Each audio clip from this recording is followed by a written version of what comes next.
consume el gradiente de protones. Permite que los protones del espacio intermembranal puedan regresar a la matriz mitocondrial. Pero ese regreso de protones no está acoplado a la síntesis de ATP. Así que en esas condiciones, mientras la termogenina esté activa, la energía del gradiente de protones se disipa en forma de calor. ¿Dónde vamos a encontrar grasa parda? En los bebés. En los bebés, en los recién nacidos. Ajá. Los recién nacidos son pequeñitos y tienen el gran problema de que es muy fácil que caigan en hipotermia. Una manera de evitar que puedan tener un enfriamiento brusco, drástico, es con la actividad de la grasa parda. La grasa parda entonces genera calor. Su función es esa, generar calor. Y eso mantiene entonces la temperatura de los bebés en los 37 grados que deben de tener. Conforme van creciendo los niños, el peligro de caer en hipotermia va disminuyendo, porque entonces se van haciendo más grandes, tienen más volumen, tienen más líquidos y entonces tienen más inercia térmica. Acuérdense que el agua tiene una capacidad calorífica muy grande, de tal manera que entonces ya un adulto le es mucho más sencillo conservar su calor por la gran cantidad de agua que tenemos. Pero en los bebés sí es importante. Entonces, en los recién nacidos tienen grasa parda y conforme van creciendo van perdiendo esa grasa parda y se convierte en la grasa blanca normal.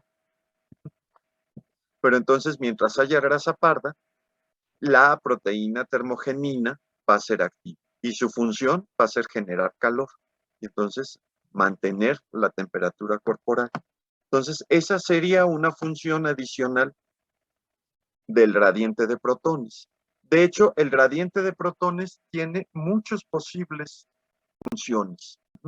Ya dijimos que el gradiente de protones genera un potencial de membrana, genera calor a través de la termogenina, permite la síntesis de ATP a través de la ATP sintasa, pero permite también el transporte activo.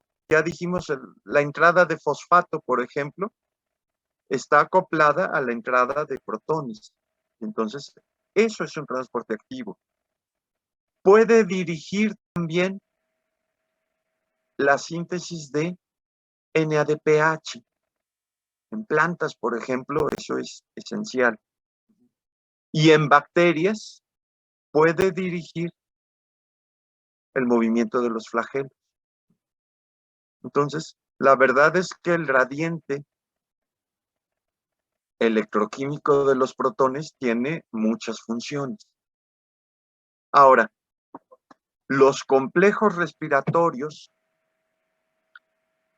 varias de sus subunidades se sintetizan dentro de la misma mitocondria.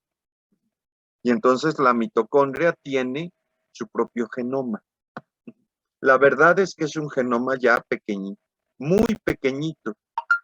De hecho, aquí tienen uno de esos genomas y pueden ver que por colores, qué genes corresponden al complejo 1, al complejo 3, al complejo 4, al ATP sintasa, pero la mayoría son de genes de RNA de transferencia y genes ribosomales.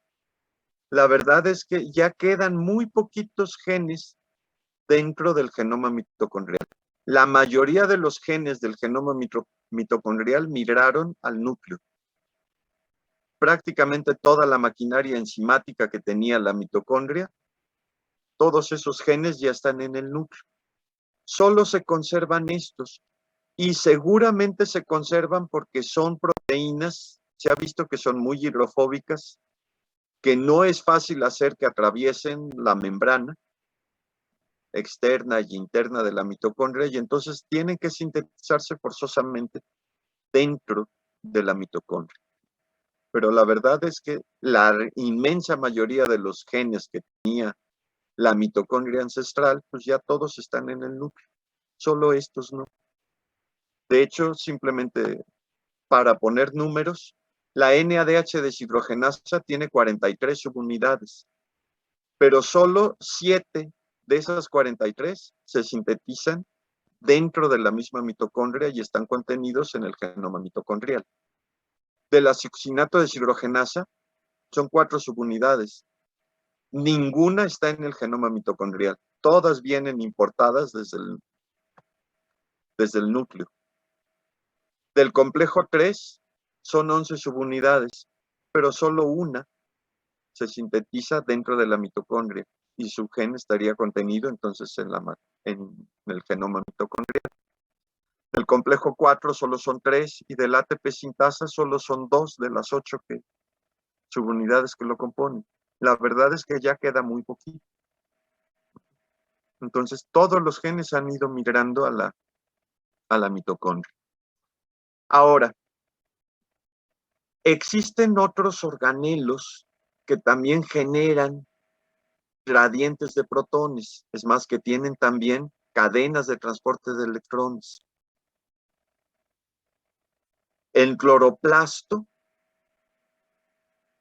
que se encarga de la síntesis de ATP en plantas, también tiene ATP sintasa, también tiene una cadena respiratoria y también genera un gradiente de protones, igualito a lo que hace la mitocondria.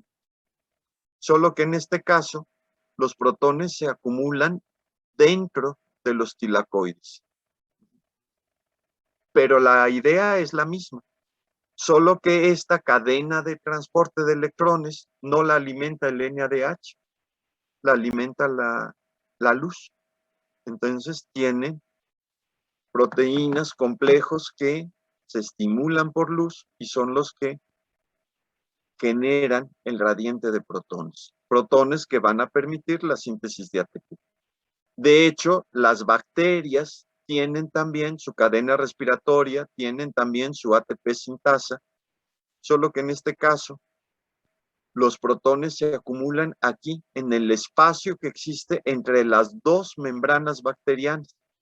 E. coli tiene 2 membranas. En el espacio entre las 2 membranas es donde se acumulan los protones. Pero la idea es exactamente la misma. De hecho, la mitocondria no solo tiene un papel muy importante en nuestras células generando ATP, la verdad es que regula muchos otros procesos. Regula, por ejemplo, la apoptosis o la muerte celular. Entonces, muchas de las señales de apoptosis vienen de la mitocondria. Entonces, ¿cuándo la célula tiene que morir? La mitocondria juega un papel central. Entonces, los radicales libres también, el calcio, igual. De hecho, el calcio se acumula dentro de la mitocondria. Dentro de la mitocondria y dentro del retículo endoplásmico. Normalmente, cuando hay algún estímulo hormonal, muchas de las hormonas utilizan calcio como segundo mensajero y entonces le dicen a la mitocondria que libere o que absorba calcio. Esos movimientos de calcio son transitorios. De hecho, el calcio, ya habíamos dicho, es un modulador de varias de las enzimas del ciclo de Krebs. Pero mientras esos cambios en la concentración de calcio sean transitorios y pequeñitos, no hay ningún problema. Pero si los movimientos de calcio son más grandes o más persistentes, entonces puede haber una sobrecarga de calcio dentro de la mitocondria. Y si ese es el caso, entonces esa es una de las señales de apoptosis. Y entonces se desencadena la muerte celular. Entonces, realmente la parte de apoptosis es compleja, es larga, es complicada. de aquí lo único que me interesa es que ustedes tengan presente que la mitocondria juega un papel central en el proceso natural de muerte celular, en lo que son los procesos apoptóticos. Y en lo que sí nos vamos a enfocar más es ya en los efectos de los radicales libres. Pero entonces, a ver, la mitocondria, la verdad es que tiene un montón de papeles metabólicos.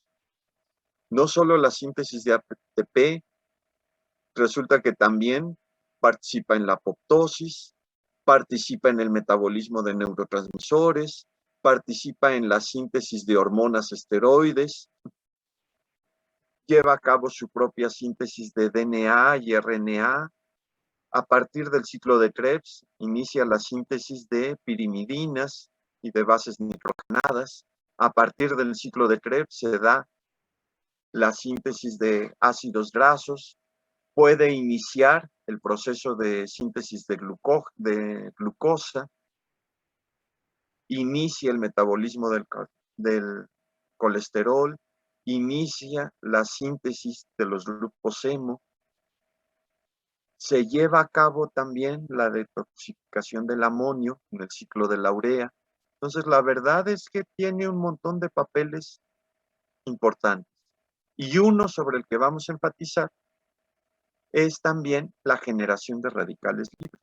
Entonces, ya vi que ya se me acabó la clase, pero entonces el viernes ya sin falta iniciamos con radicales libres. Carla. Doctor, yo me quedé con una duda cuando mencionó lo de la proteína inhibidora. Es que yo anoté que cuando desaparece el gradiente, la proteína inhibidora se le pega al ATP sintasa y deja de girar. Ajá. Pero cuando el gradiente sí está, la proteína inhibidora impide que el ATP haga síntesis e hidrólisis. Cuando No, sí está en ese o cuando no momento está. se despega. Entonces, Y ambos permite es que el cuando no ATP está, ¿verdad? sintasa vuelva otra vez a girar. Ah, ok. Entonces nos mencionó los efectos de cuando no está el gradiente. Ajá, exacto. Ah, ok. Para que no tenga entonces actividad de hidrolasa, para que no empiece a romper el ATP. Es decir, la actividad de ATPasa no la vemos en condiciones fisiológicas, Ok. solo cuando está purificado. Copido. Gracias. Okay. De nada. Entonces le paramos aquí y vamos a iniciar entonces el próximo viernes con ya radicales libres.